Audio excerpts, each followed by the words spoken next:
Now we're live. Oh, Rise and Lordy. shine, dude. Dude, it's been a week. Not a Yeah, bad week, just a week. yeah. It's been a week. I feel this time change put me in a bad like in a probably a better sleep cycle. But dude, 7:30 rolls around and I am Ready for dead, bed? dead. 7:30, bro. I'm getting there. Last night um was pretty bad. Last night was Yeah. pretty bad. I think I got home. I thought it was later than it was. I looked at the clock and it was like 6:45. I mean, I definitely think it's later than it is, but I haven't minded. Like, I'm not super tired or something, but Well, I'm tired, so it counts. Honestly, this time change thing has got to change. I don't know how far we are from eliminating this time change, but it needs to happen now. I mean, Arizona doesn't do it. I know that. Well, Arizona, congrats to Arizona because I'm going to move to Arizona. I hate this time change. I don't know. Hold on. When did time change start? I feel like I read somewhere Me and you talked about this in it was person. World War One. Yeah. Yeah, me and you talked about this one day when we were in person. It was one of your history lessons, dude. Yeah. The Standard Time Act of 1918 established the time changes and the nation's official time zones. Mm. And And I think they did that for the purpose of crop, right? power, Farmers, farmers, power. crops and yeah, crops and power. Like, Mm. um, but I don't. You can tell me we had solar panels back then? Yeah, we didn't have solar panels. I guess my question is, and I mean, I could figure this out if I really wanted to. Which one's correct? Well, that's my thing. Time is time. So why do we keep trying? How do we move Right. an hour back? How do we move an hour So back? We could just these be are like, the oh, we're going to move it an hour back. And then we're going to move it an hour forward later on. which time change is correct? Let's see what it says.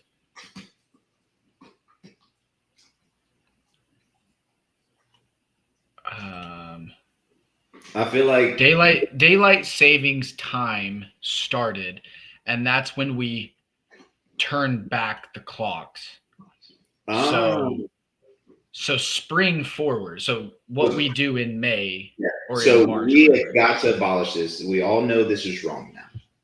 Yeah, I mean it is kind of silly when you think It's about wrong. I feel like it. now I think I've turned into more of a midday morning CrossFitter, but I used to be a nighttime CrossFitter.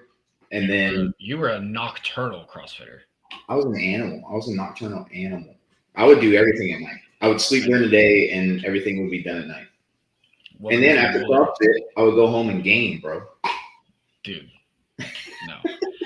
The crazy thing about daylight savings time is when we do spring back forward, there like the first week there's a like defined they have tons of data on this for the last 100 years or whatever of like heart attacks go up, car wrecks go up, like all kinds of stuff because Yeah. people are getting up an hour earlier. They're all discombobulated. They're more stressed out. This, that, and the other. They miss their alarm. They freak out. They rush out of the house. Like Mm. all that stuff. It does not seem like it's a very beneficial Well, thing for society at this point. well, the beneficial thing is to stay where we were.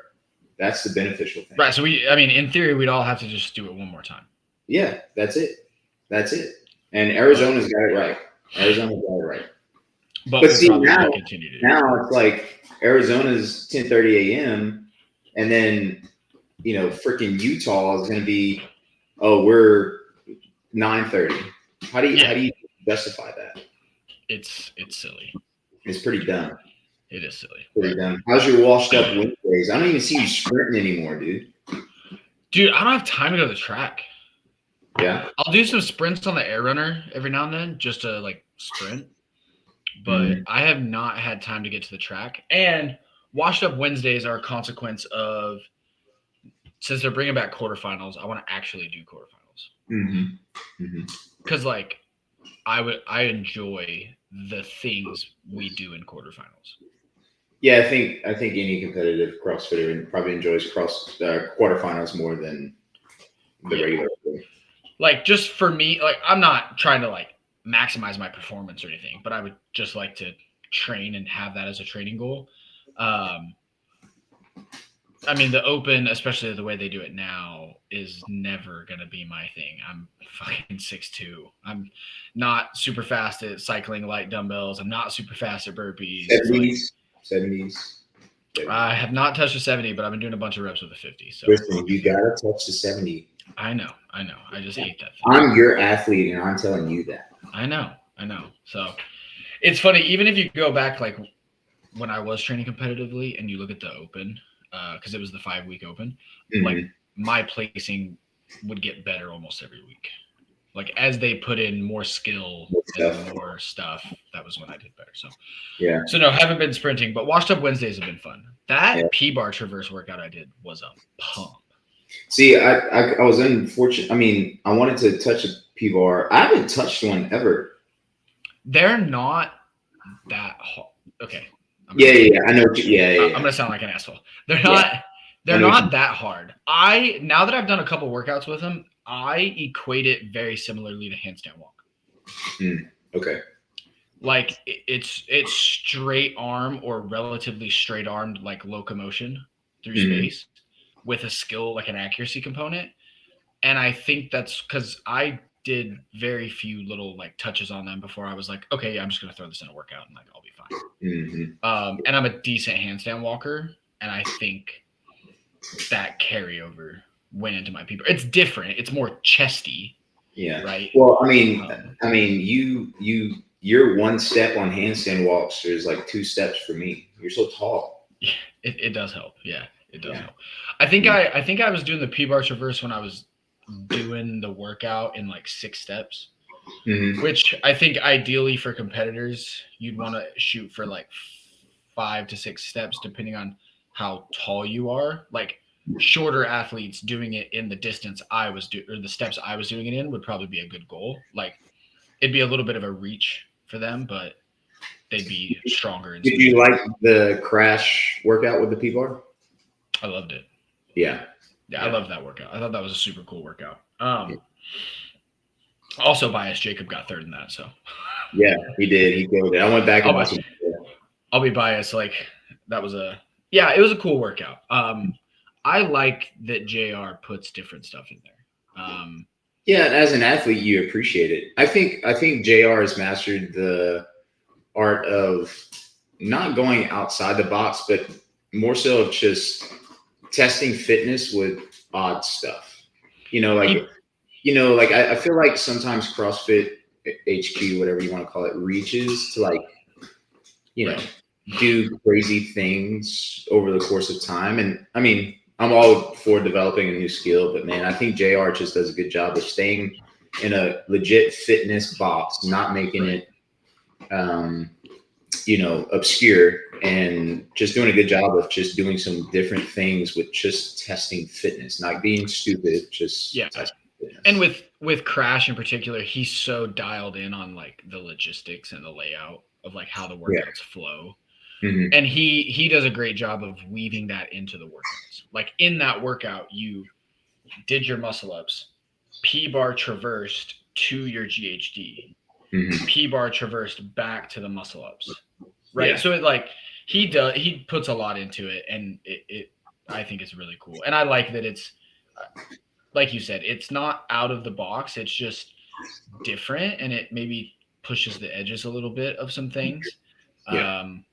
But it's always done in a pretty sensible manner that people can still move through well. The fittest people typically do the best, right? Like it's not crazy like crossover or crossover double unders the first year at the games completely threw everybody for a loop. And then they had, I don't even know if people realize this, the end of that workout at the games, they had the L-sit press to handstand walk on the parallettes, and like 2 people did it. Well, yeah, and then they had the handstand up to the box, right? Down the box. With some stairs. Yeah, well, that was the next year. They had you had to kick up and do a 180-degree pirouette and then walk down the stairs. That was wild.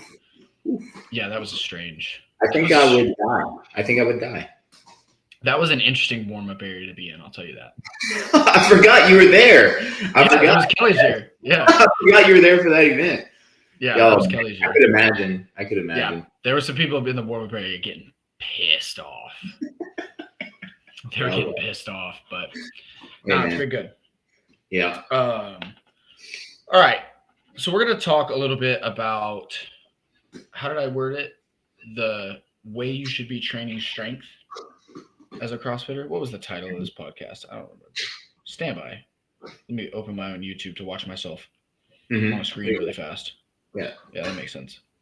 Re-announce the topic, Tristan. Re-announce the topic. It's the first thing that comes in an essay. The best way to train strength or strength train for CrossFit.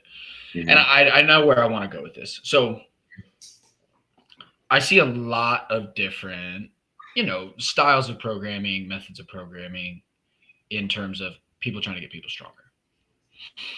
And this has kind of always been my thesis since pretty early on as a coach, and even just as an athlete before I really started coaching, a lot of people and whatnot.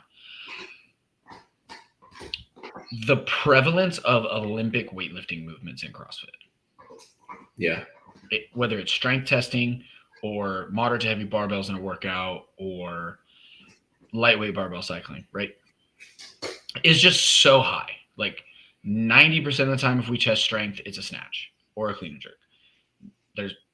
If that's not the strength test, there's a moderate to heavy barbell in the Metcon somewhere. We're doing lightweight snatching in qualifiers, lightweight clean and jerks in qualifiers, right? All of these things. In my opinion, most people's basic strength program should look like an Olympic lifting program with some adjustments, right? Most CrossFitters are not going to, you're not going to be able to train as a competitive CrossFitter doing a full-blown Olympic weightlifting program. It's just too much volume, right? Too many sets, too many reps, too aggressive on the squatting for a lot of people most of the time of the year, all those things. But the general thesis is hey, we want to be really strong at snatch and clean and jerk. Okay, well, those guys are really strong at snatch and clean and jerk. Why don't we just see what the fuck they're doing and adapt it to what we're doing? Yeah, you've told me this before too. It's all figured out. We don't have to have the headache of what's the best way to train a snatch or what's the best way to train a clean and jerk. It's figured out. I mean, it's been proven time after time again. All the principles stay the same. But I think I think over the course of, especially being 3 years with you, Tristan, I think my max squat snatch was 235 when I started. 240, 240, along those lines. It's up to 275 now, and over the course of 3 years, right? I mean, it's that's still a lot for the snatch. It's a lot. It's a CrossFitter. Yeah, and I think you have your outliers of the 300 plus, the Jacob Marlowe's, the Gees, and stuff like that. But at the end of the freakazoid. Dude, don't even talk about Gee. He's a freakazoid. He's clean at was it Wadapalooza, the SoCal? The hang clean? Yes, that's absurd, dude. That's so dumb.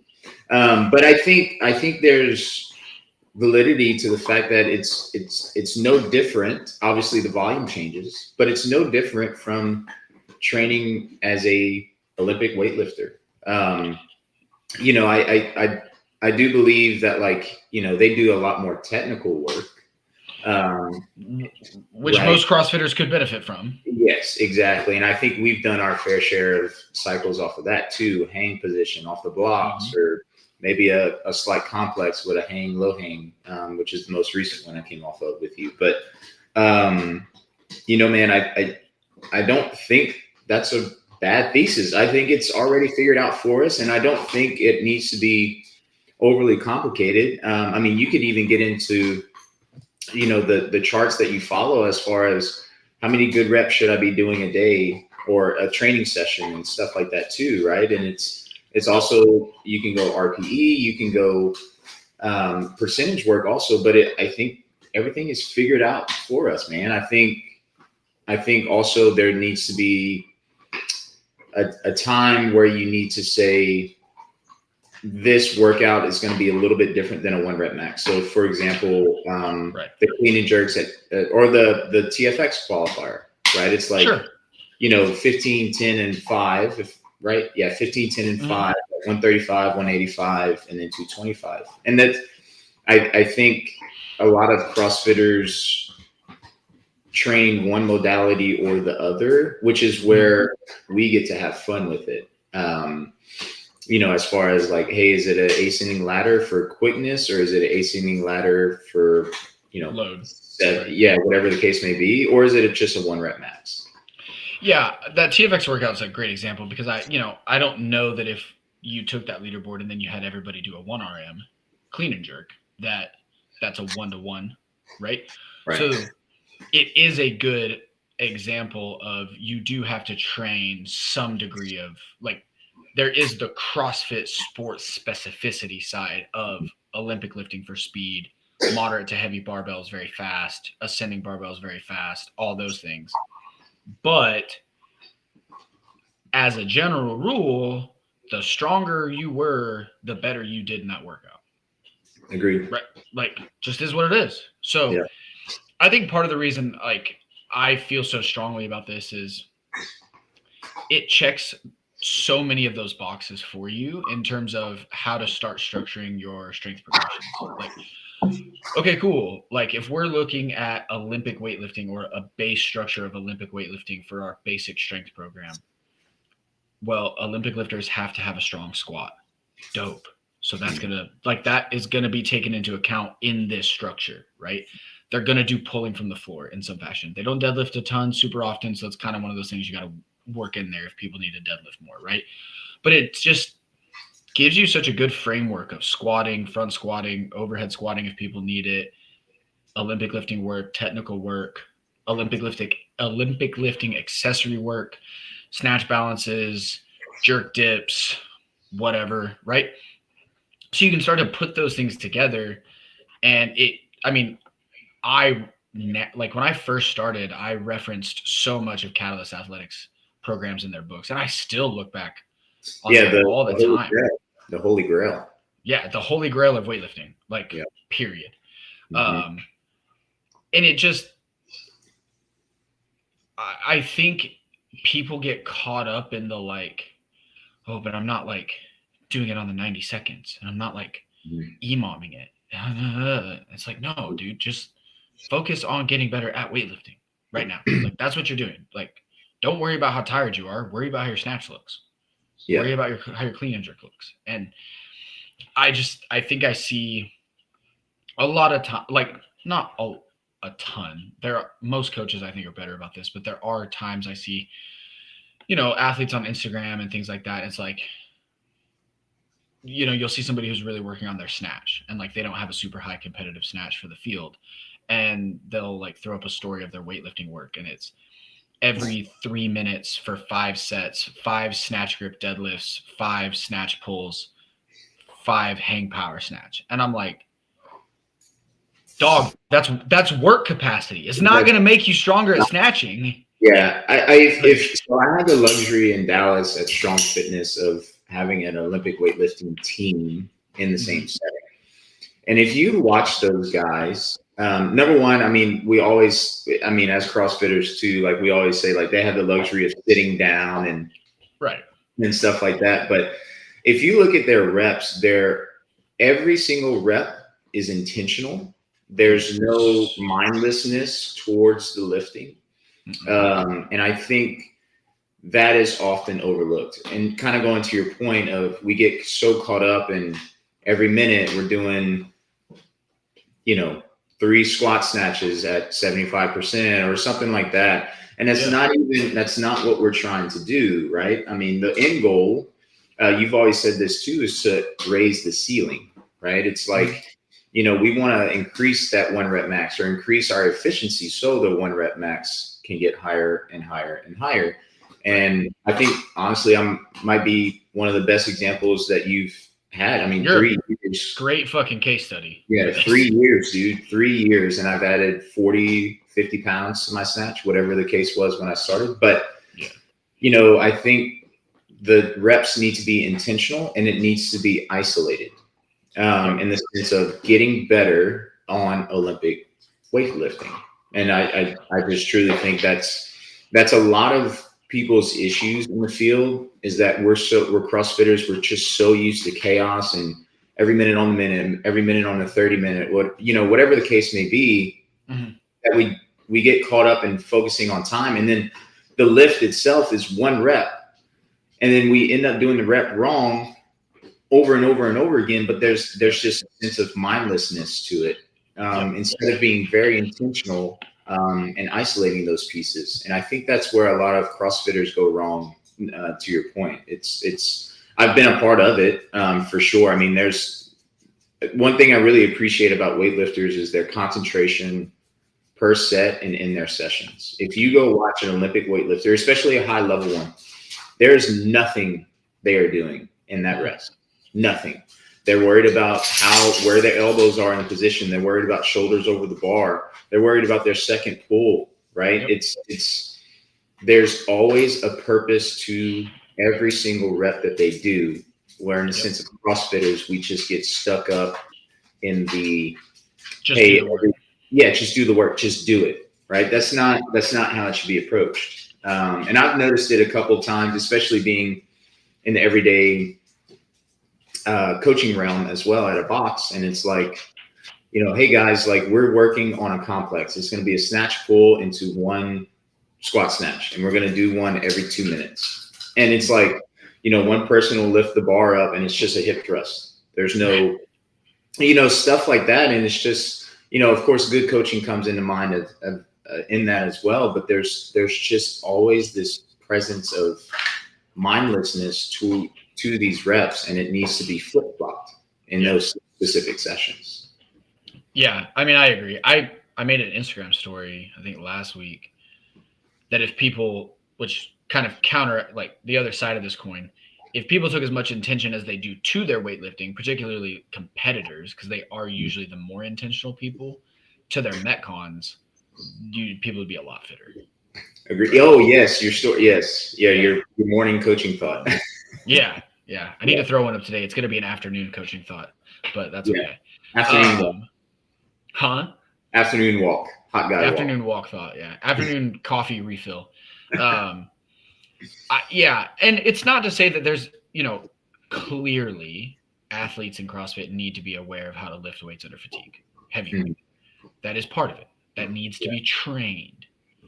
But it's not optimal for increasing strength. Like if you're just not strong enough in the snatch, the clean and jerk, the back squat, you do not need to be trying to get stronger by doing on the 90-second 10 cal ski erg one squat snatch. Build to a heavy. Like that is a sport specific practice rep, not a session that is really going to help you become a better weightlifter and a more technical weightlifter. Yeah. And it's one of those things, it's just graded exposure. It's so funny because CrossFitters, we get it so well with the skills. Yes. I'm going to develop my ring muscle up and make it pretty. Then I'm going to do it like sets of it. Typically that's in an EMOM, but it's a less fatiguing movement, right? So it's like, I'm going to do 5 sets of 3 ring muscle ups and then 5 sets of 4 and then 5 sets of 5. And then they'll, let me do a couplet with it. Okay, now I'll put it in a triplet. Okay, I'll put it in an AMRAP with low reps, whatever. We get that so intuitively for gymnastics. But then with the barbell, people are like, fuck it. I'm lifting. Let it rip. Like I'm just going for it. I'm lifting.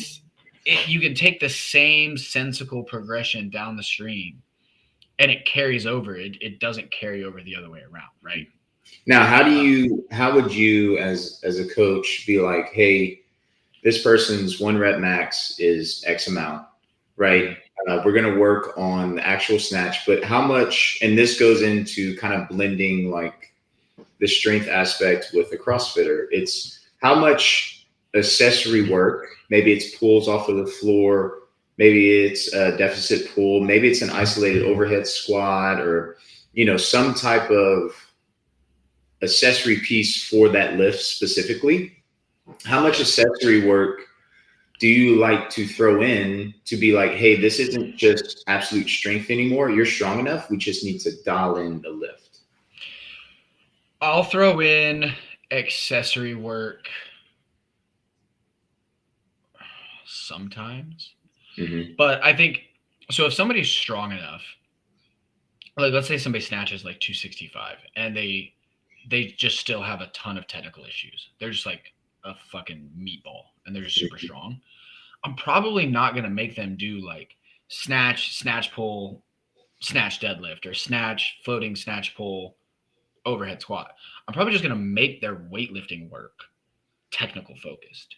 Yeah. At least once a week. In Right? forms of complexes? Yeah, most of the time. Complexes, block work. But yeah, complexes 90% of the time, just to reinforce positions.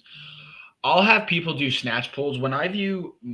If I have people doing snatch pulls, it's either for a technical refinement of the first pull and the second pull, or for overloading that pattern, to get people, used to pulling heavier weight without having to snatch it or clean and jerk it.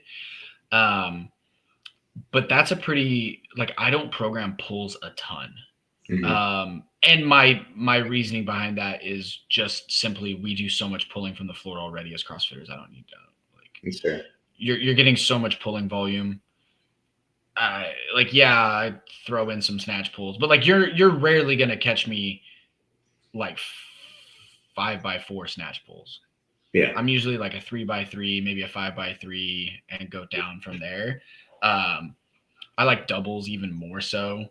But it's just, if you need technical refinement, you need technical refinement. So do technical work, do hang work, do pause hang work, do tempoed eccentric work, and just do it and actually pay attention to how you're moving so you can get better at the movements. And same kind of thing with overhead squat work. Like, I'll program overhead squats, and I've done overhead squats with like you. Like we've done tempo overhead squat work as like a primer to open you up before snatching and things like that. And I wouldn't say you're like a picture perfect overhead squatter. So there is value in that as well. But a lot of times with CrossFit mixed modal programming, it's like, well, this person's going to do like 90 overhead squats at 135 later. It's like, do I really need to make them do fucking 15 at 230? Like, maybe, but I don't know. Like, because every rep costs money, right? Every rep costs time and adaptation currency. So it's like, I think you can be, if you're intentional to what you said, you can almost keep it pretty simple and sensical with Olympic weightlifting programming. Like, Olympic weightlifting is one of those things that's complicated, but not complicated at the same time, right? The details of Olympic lifting are complicated in putting them in practice with load, with motion, with speed. But the assessment, especially now with Instagram and YouTube and social media and things like that, it's like, it's really not that hard to assess what you probably need to do to improve your Olympic lifting. Yeah. How would you, okay, well, on that assessment question, it's how do you assess, right? Is it, because let's say somebody's coming in as a intermediate athlete, they're still developing clean and jerk, snatch work, whatever the case may be. How do I know that I need to work in the hang? How do I know I need to work on a pull? How do I know I need to work on, maybe it's mobility, right? Right. How is that formed as a priority through assessment through a coach, or maybe even some self-assessment? I think the easiest place to start with that, and it's definitely where I would start, is I just want to see you do the movement, right? I want to see how your body moves. And then you're going to get a pretty good idea of, okay, is this person's shoulder mobility limited? Is there, can they lock their arms out overhead? What's their squat look like? What's their overhead squat look like versus their front squat versus their back squat? And then also seeing working percentages and some misses or maximal attempts, right? Because technique errors are always going to become more prevalent at maximal loading. Yeah. So that's where you're going to see things that are really ugly versus you might just catch a glimmer of it at lighter weights. So I keep it pretty simple. Just see somebody move, and then it's like, okay, cool. If you're getting behind the bar way too early and jumping like 3 feet back, it's like, all right, cool. We need to work the hang. We need to work the low hang. We need to work on finishing vertically, not getting behind the bar super early. If their butt shoots up as they break the bar off the floor, it's like, all right, we probably need to do some pulls. We need to teach you how to push through your quads off the floor, keep your chest up.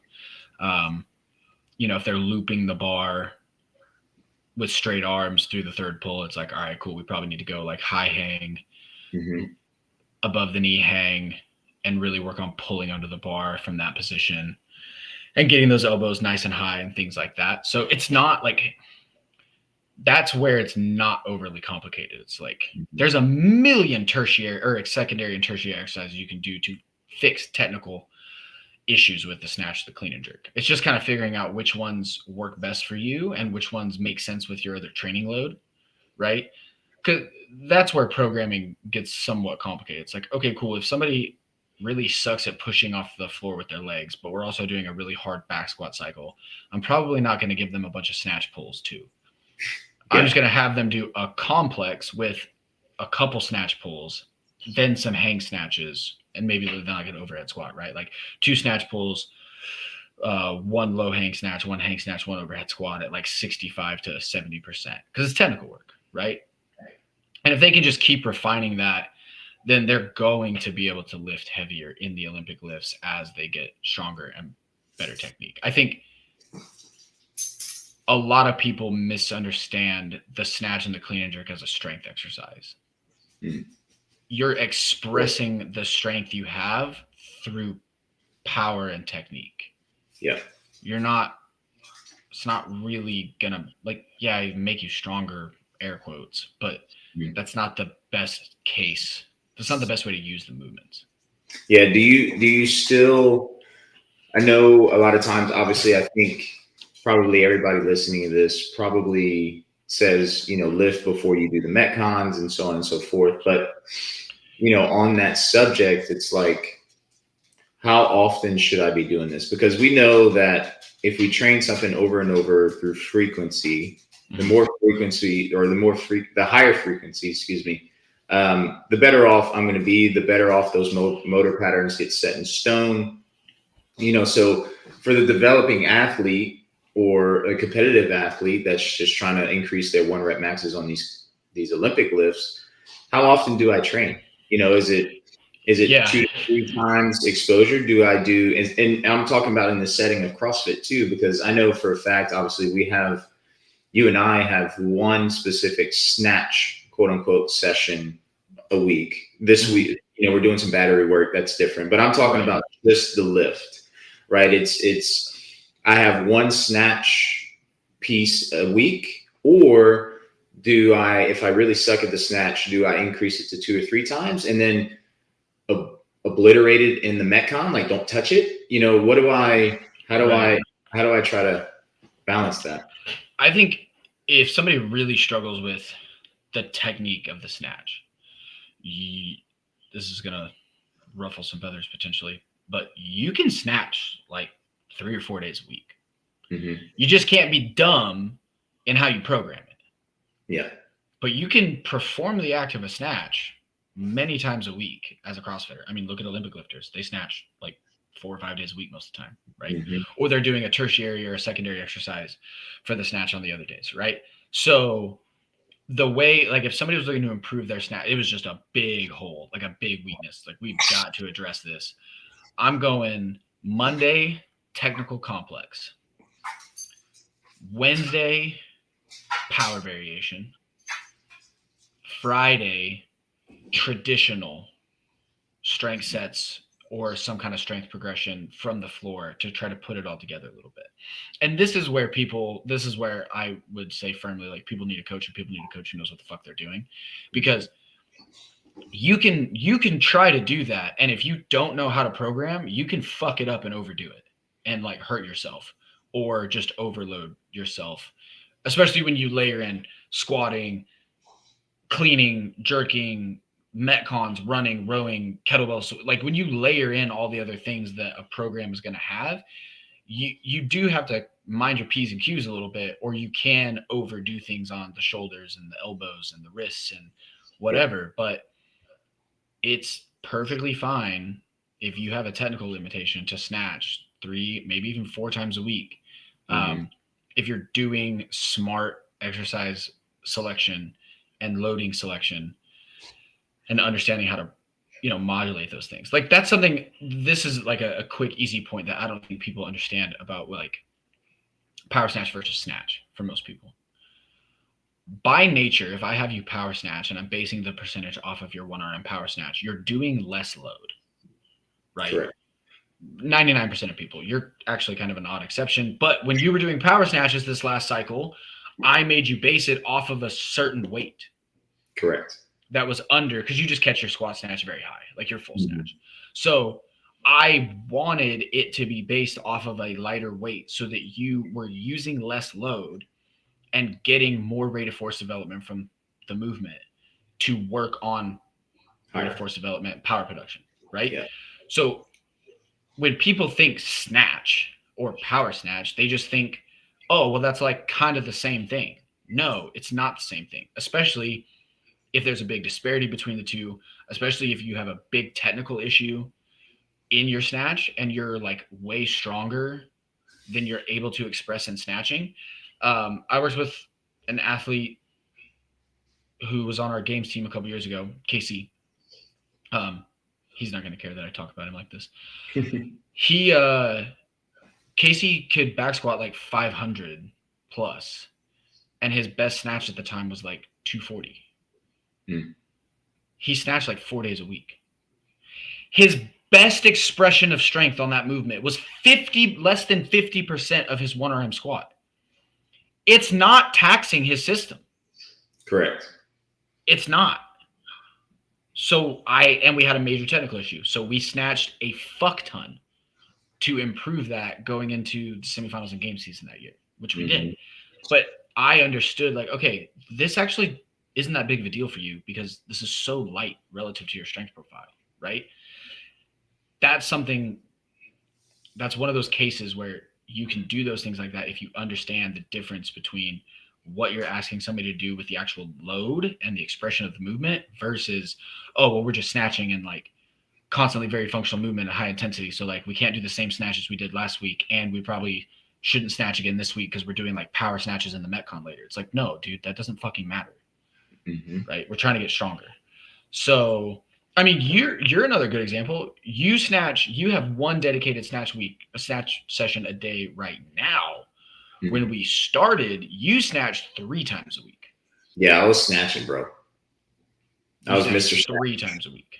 I was Mr. Snatch. Yeah. Because we needed the frequency and we needed the refinement, right? Yeah. So that would just be something I would take to people. Like if you don't have a coach or a coach who understands those principles, reach out to somebody. Like, and that's almost something like, maybe I catch some heat for this. I don't know. Not a lot of people watch this, so probably not. But if you do not have a CrossFit coach in your area or one that you're comfortable reaching out to that understands these strength and conditioning principles, because that's what this is. That's strength and conditioning principles. Reach out to a strength and conditioning coach. They will understand that. Yeah. Much more than I think a lot of entry-level CrossFit coaches or class-level CrossFit coaches. Yeah. Do you think there's a moment in time? Well, I'm sure there is a moment in time, but where do you draw the line of like the expression of strength, right? Let's say you just dial it back and you're like, hey, you're just not strong enough to do this right now. Snatch 250, right? Let's just call it 250. And it's like, hey, my back squat is 315, right? It's something obscure, but how do you kind of sift through that profile of 1 rep maxes and be like, hey, we just need to work on some back squats, or maybe it's a deadlift, right? Not necessarily talking about powerlifting itself, but how big a role on those 2 movements does it play in the Olympic lifting? I look at the relationship between the two, right? And then I also look at their technique. Like if you have somebody whose back squat's like 315, but they're snatching 250, they're a fucking technician, right? Yeah.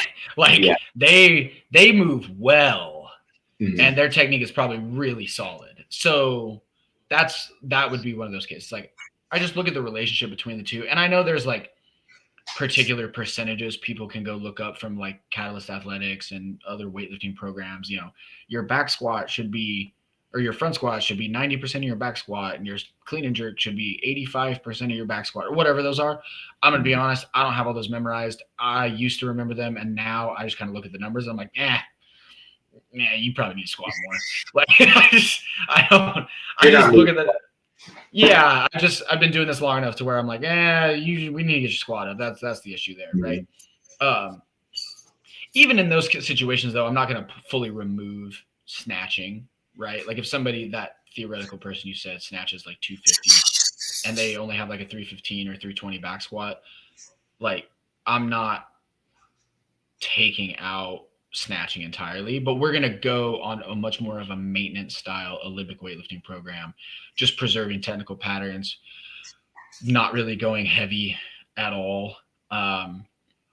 So we can give that time and energy and adaptation to driving up the back squat, driving up the deadlift, and just making them a stronger organism. Even more accessory work, right? Like strength accessory work, step ups, lunges, shit like that. Yeah. Do you like an event that would test strength, stamina? Right. We've talked about this. Or So would like you? Isabel or heavy Isabel? Yeah. Heavy Isabel. Yeah. I have grown. I liked heavy Isabel. I got tired of watching it eventually. Yeah, it was the frequency of it. For whatever reason, it was the season of heavy Isabel. But that was the same thing that happened every year when we had regionals back in the day, right? Everybody, by the fourth week, people were like, I don't give a shit. Yeah. I do like, I'm actually, I guess, kind of curmudgeony with weightlifting testing in the sport, and I think it's gotten very, very redundant and very, very boring. I am fine with a 1RM. I am fine with a 1RM. I think testing strength with complexes is stupid because it's basically going to be the person with the biggest 1RM who wins every time, and complexes are just a higher risk for injury when you're doing maximal loading in a competitive setting. So I think complexes are stupid, and I don't think you should use them to test strength. You should just let people do a 1RM. It's going to be more fun. The people are going to have more fun. The crowd's going to get more hyped, and you're not going to put the athletes at risk as much. And again, you're getting the same leaderboard, definitely within like a standard deviation of a 1RM. And outside of that, I think you should just be testing strength in. I'm okay with the strength endurance style event like Heavy Isabel, but I would rather see it in a mixed modal setting. I would rather see it in a mixed modal setting. Like if you were to say mixed modal, right? It's like you want to see 16.2. Yeah. 16.2, 17.3. I don't know how you have all this in your mind, by the way. So you got to remind me and the people what 16.2, what the hell that was. Because I'm a psycho. Yeah, you old fart. 16.2 is the double under toe to bar squat clean open workout. So it was 75 double unders, 25 toe to bar, 15 or 13 squat cleans, and you had to have that done in 4 minutes. And then every round, the reps descended and the weight ascended. I think it ended with like 4 or 3 at 315. And the dubs and toe to bar stayed consistent. 17.3 was chest to bar and squat snatch. And it was kind of an inverse thing where the chest to bar reps went up and the squat snatch reps went down, if I remember right. And it ended at like a round or two of doubles at like 265, I think. JR actually did a variation of 16.2 at Crash open season. It was fat grip, toe to bar, double unders, and front squats, right? Yeah. And like I think that is the best way. If we take the truest definition of CrossFit, that is the best way to test strength. Because you have to be strong to do well at the event. It's not a pure strength event, but you have to be strong to do well. And that's kind of the whole point of CrossFit, right? I've also, even just for, I would just like to see more creativity from competitions with 1RM testing. Even if you're not going to do something where it's like testing strength under fatigue, like 16.2, I don't know. I even think something like 8 minutes to build to a 1RM front squat from the rack. Every time to earn an attempt at the bar, you have to do a 50-foot unbroken handstand walk. Fair. Testing skill. Yeah, like you're gonna get some front rack fatigue for the handstand walk. You're gonna get a little strategy because then I mean, fuck, every time if I want to attempt, I got to get this handstand walk done, right? Testing a little bit of fitness, and I like it. You know, it's not crazy, but it would be a little more entertaining for the athletes. So I just think the strength testing in the sport has just gotten really stale. Well, I think also like, you know, when we test strength, we only have a certain amount of movements we can test. Yeah. I mean, yeah, for sure. You know, the old, you know, hey, we have an infinite amount of combinations and an infinite amount of movements, and that turns out limited into the strength pieces as well. But I think, you know, I think for whatever reason last year, Heavy Isabel was just, it was like, I'm not talking about CrossFit HQ. Like, I'm not talking about CrossFit HQ. I just think Heavy Isabel, for whatever reason, was just overdone. And it's like, man, like, you know, it's like somebody sees it and it's like, oh, like. So you know. I guess if I'm remembering correctly, the story with Heavy Isabel was Rich wanted to do it at Mayhem and JR was going to do it at Syndicate. And they did that separately. And then they were talking and realized they were both doing it. And then kind of reached out to the other North American semis and was like, hey, like we should all do this as like a common tester. And then I think just most of the other semis just jumped on the bandwagon. We're like, fuck it, everybody's doing Heavy Isabel.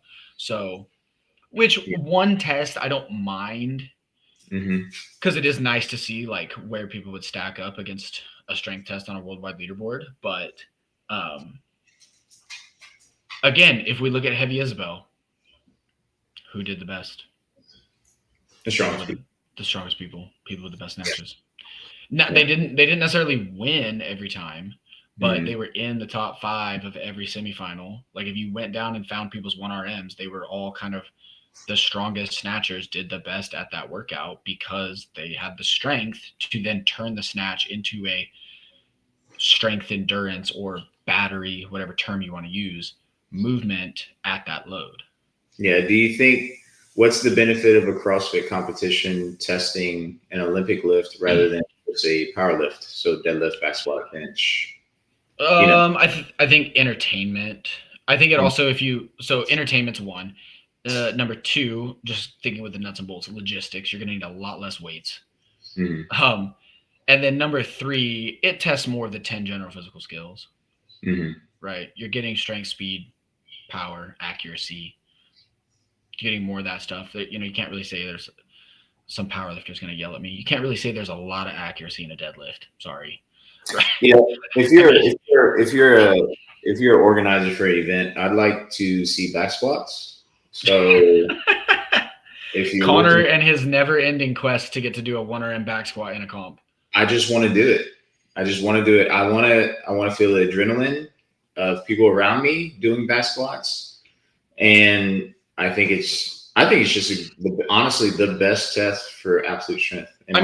Absolute strength. Yeah, you are biased. You're a great squatter, and you like to squat heavy. I don't disagree, and I wouldn't have. I think I would be more okay with a comp doing a 1RM back squat than a 1RM deadlift. I think deadlifts, the risk of injury for a deadlift, extremely heavy deadlift, is significantly more. And I think the back squat is almost a better test for CrossFit athletes because you're gonna get like the better a back squatter you are, you're gonna get a better CrossFitter across the board typically. Versus a deadlift is not just as specific. Is it because we have more frequency of movements in the squatting pattern? Yeah. It's a squatting sport. I mean, it's a hinging sport too, but more often than not, like you can be a good hinger and be good at CrossFit, but you have to be a good squatter to be good at CrossFit. You can't be a good hinger and a bad squatter and be good at CrossFit. Yeah. It just doesn't work. Don't translate. Yeah, exactly. So I think I'd rather see a back or a front squat. I just keep it simple. Like, man, especially like mid-tier competitions. The semifinals, I understand, like, you need to really make sure you're testing people appropriately, and I'm all for that, obviously. These mid-tier competitions, I think the programming still matters very much so, but don't make them do like, let's take your back squat. Like, don't make them do a 3 RM. Like, just let them do a 1 RM as long as you got the plates, or a 2 RM, right? And then maybe you need a little bit less weights for a 2 RM, but like, the more reps you add, the more risky it gets when people are going for maximal weight. And that's my biggest beef with complexes. Mm-hmm. I mean, we train them. We have to be able to do them. Yeah. But again, it's like, you're going to get the same leaderboard. Just do a 1RM. Fair enough. So, Fair enough. I also think there's other factors in a complex too. I mean, you gotta take into account, you gotta bring that barbell back down, so there needs to be some grip strength, so to say, as well. And a lot of times, man, I think it's just like, for example, like I saw one the other day. I forgot who it was. Not that it's important, but the training piece. This was in training. Was a hang squat clean, full squat clean, and then back to a hang squat clean. It's just, I don't know. It for me, it's like, why not do there? Huh? Yeah. What are you trying to do there? Yeah, I'm not really sure. Are you testing your ability to re-grip the bar? Just do a hang clean and then 2 cleans. Yeah, just leave it. Just leave it. I think there's a sense of mindlessness when it comes to that too, as far as programmers go for events, or even coaches just in isolated training sessions. But I think it's just like, oh, that sounds cool. I think a lot of it is potentially that, and it's like, there's really no reason for it. There's no reason for it. Just because it sounds cool doesn't mean it's a great idea. No, it does not. Right. It does not. Shoot, what was I gonna say? I was gonna say something about comp. Oh, probably people would think this is a contradiction about me. Like, I am a big fan of moderate to heavy shoulder to overhead in a workout, like cycling. Yeah, I saw the workout you're programming for next week. Dog. Bro. Hey, I don't even know. If you're an athlete and you're with Tristan, buckle up. Buckle up. I'm gonna buckle up. Yeah, you need to buckle up. I ain't writing that for nobody else getting that. That's a that's a rough one. That's a rough one. But like, I do think there's value in testing kind of that athletic ability to receive the bar, drive it back up overhead with stress shortening cycle, like catching some external load. But again, I would put that in like a Metcon setting, not with maximal weight. After you've cleaned it, after you've front squatted it, whatever. So yeah, that'll be fun. Yeah, that workout's sick. That's a good workout. Do you want to let people know on it? Yeah, I'll have to go to Fitter to read it really quick. Just know you're gonna get some hate mail, bro. You can send me all the hate mail you want, Connor. I think I do. So Connor's workout next week. Oh, it's literally just for me. Yeah, it's literally just for you. Oh, sorry guys, listeners, just don't pay attention to what I'm doing. That's just for you. I'm not writing this fuckery for anybody else. 4 sets, 20-calorie row, 50-foot handstand walk, single arm dumbbell shoulder to overhead reps, 50-foot handstand walk, 100 double unders, rest 1-to-1. Set 1, 16 total single arm dumbbell shoulder to overhead with 90 pounds. Set 2, 20 total, 10 each arm with 70 pounds. Set 3, 28 total with 50 pounds, 14 each arm. Set 4, 34 total with a 40-pound dumbbell, 17 each arm. Yeah, no thanks. I mean, the worst part about that for you is gonna, like, the first 2 rounds are really hard. After that, it's just gonna be like a pump, and you're gonna be out of breath. Yeah, you'll be fine. Are you excited? Are you liking the way Rogue played out? Yeah, I mean, yeah, I watched probably 60% of Rogue. I like Rogue. I mean, I like what they do. It's always just so clean.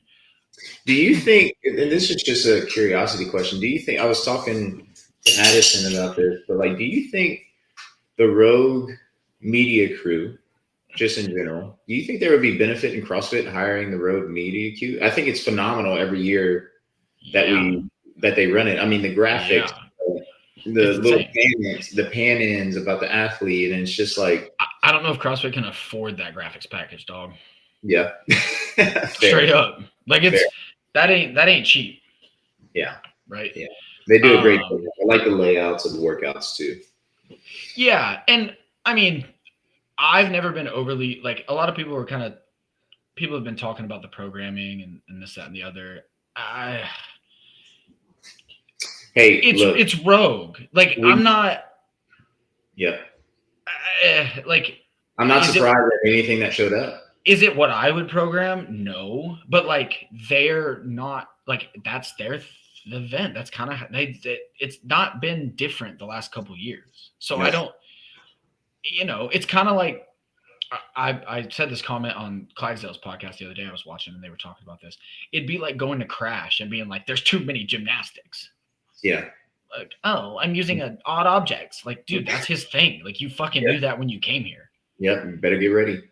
And I think, Rogue and Katie Henniger, like she's been on some podcasts. I think she kind of sits firmly in that too. It's like, yeah, we program fucking bench press and a workout with 40 back squats and snatches or 50 back squats and dumbbell snatches and sandbag cleans. What about it? Yeah. Like, what are you going to do to get better? Yeah. And, it's not the most perfect, well-rounded test of fitness, but they've flat out said that's not what they're trying to do. So I enjoy it from a showcase perspective, from a big off-season comp perspective. I think it's cool. They do some different stuff. They have the horizontal pegboard. I do think the workouts have gotten a little redundant. Mm-hmm. I do think they could just take some of their movements and mix them up a little bit more in different workouts. You know what I mean? Because I think some of their like movement combinations in the workouts have gotten a little bit repetitive. But outside of that, it's like, dude, Rogue is sick. What are we talking about? Yeah, Rogue is sick. Like, every competition, you're going to get flack. Everyone. 100%. Every single 100%. One. You'll always get flack for something. Yeah, I don't have anything. I liked Rogue. The heats I was able to watch were entertaining. The crowd seemed super into it. I think it's cool that they went somewhere like Scotland for a couple of years. I think they're going somewhere else next year, but they haven't said when. Yeah, they said this was the last year in Scotland. Yeah. So, but I enjoy Rogue. I think it's hard to really have a good, hard, honest criticism about Rogue. I think, people are going to do, like Chase and them have their programming show and they're going to evaluate the programming, which I think is dope and it's good content, but also like, I think I'm just like, it's Rogue, man. Like, what are we like? You're just kind of like reaching at that point a little bit. But yeah, I thought, some of the athlete performances were pretty solid. Justin Medeiros looked really good. Jeff looked like he was back in action. Jeff looked like Jeff. Alex Kazan really impressed me coming back from her car wreck. Laura's still a monster, obviously. Yep. Yeah, it was good. I mean, I think people kind of performed how you think they would at a super heavy bias comp like that. Yeah. Colton is just a freak of nature at certain things. Every time, dude. Every time he does something crazy. Colton doing stuff that he's better than everybody else in the world at is kind of like, for me, it's kind of like Guy lifting weights nobody else can lift. Like, I feel like I should get annoyed by it. And like the coach brain in me is just like, yeah, okay, like he's going to be the best in the world at that. And I like, don't even think about it again. But then if I put on my spectator fan brain, I'm just like, damn, that's fucking sick. That's crazy. He's worlds above whatever his best movement. He's worlds above you. Oh yeah. It's not even close. Right. Yeah. So it's, I thought it was good. Yeah. Oh, good. Good. All right. I think we wrapped up how people should be training their strength programming. Yep.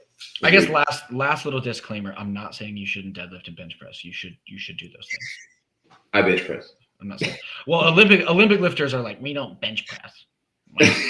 I'm like, all right, whatever. Well, we're CrossFitters. We're gonna bench press. So right. Do your bench press, everybody. Do your deadlifts. Do your bench press. But just make sure you're mostly training like that. Make sure you got it going on, bro. Yeah. Oh, all right. What do we got coming up? TFX is on the horizon. Quest was it Quest of the Fittest in Houston, little comp. We got a bunch of people coming out there. It's their first year. If you're in the Houston area, go show them some love. It's an individual elite and RX comp in Houston, which I'm super excited about because we just traditionally don't have a lot of those. So go show them some love on Instagram. As always, like, follow, subscribe, ring the bell, whatever. All the YouTube things that I just really don't pay attention to. Yes. And we will talk to you guys next time.